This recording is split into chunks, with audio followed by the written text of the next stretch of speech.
الحمدللہ رب العالمین والصلاة والسلام علی اشرف المرسلین وعلی آلہ واصحابہ اجمعین اما بعد فاعوذ باللہ من الشیطان الرجیم بسم اللہ الرحمن الرحیم۔ ویلکم ٹو نور ہدایت فہم زبان شارٹ کورس۔ اسم کی مکمل پہچان کے لیے 4 پہلو جاننا ضروری ہیں۔ آپ کتنے جانتے ہیں؟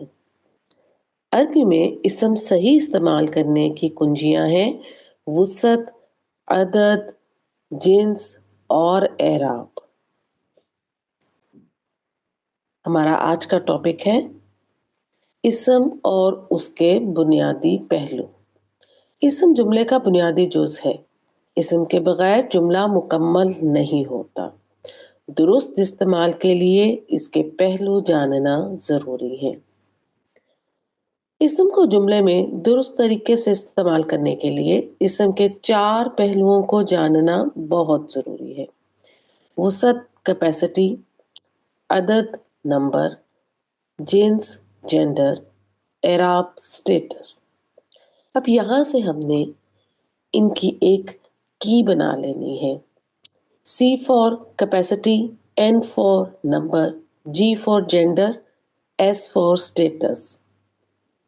یعنی جب بھی آپ کے سامنے اسم آئے گا آپ نے یہ اس کا CNGS ٹیسٹ کرنا ہے، ٹھیک ہے؟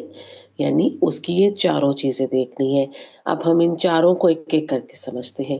سب سے پہلے ہم اسم کی وسعت کیپیسٹی دیکھیں گے۔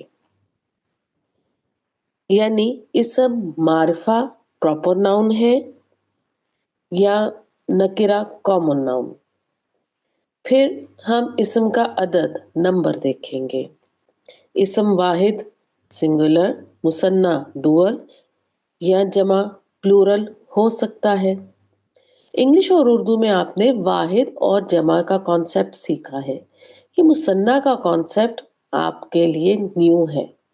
عربی میں 2 چیزوں کو کاؤنٹ کرنے کے لیے مثنیٰ کا عدد لے کر آیا جاتا ہے جسے ہم ڈوئل کہتے ہیں۔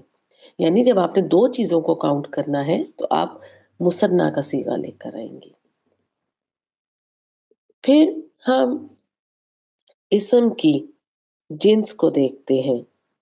اسم یا تو مذکر ہوتا ہے۔ چوتھا اور آخری پہلو اعراب ہے۔ اعراب سے مراد یہ ہے کہ اسم جملے یا ترکیب میں کس مقام پر ہے۔ جب تک اسم کے یہ 4 پہلو واضح نہ ہو نہ جملہ درست بنتا ہے اور نہ معنی مکمل ہوتے ہیں۔ اسم کے درست استعمال کے لیے جنس جاننا ضروری ہے، عدد کی پہچان ضروری ہے، معرفہ اور نکرہ کا فرق واضح ہونا ضروری ہے، اعراب کو سمجھنا لازم ہے۔ تو جب بھی آپ کے سامنے اسم آئے گا تو آپ نے اس کا ایک چھوٹا سا ٹیسٹ کرنا ہے جسے ہم کہیں گے CNGS ٹیسٹ۔ سبحانک اللہم و بحمدک نشہد ان لا الہ الا انت نستغفرک و نتوب الیک۔ السلام علیکم و رحمۃ اللہ وبرکاتہ۔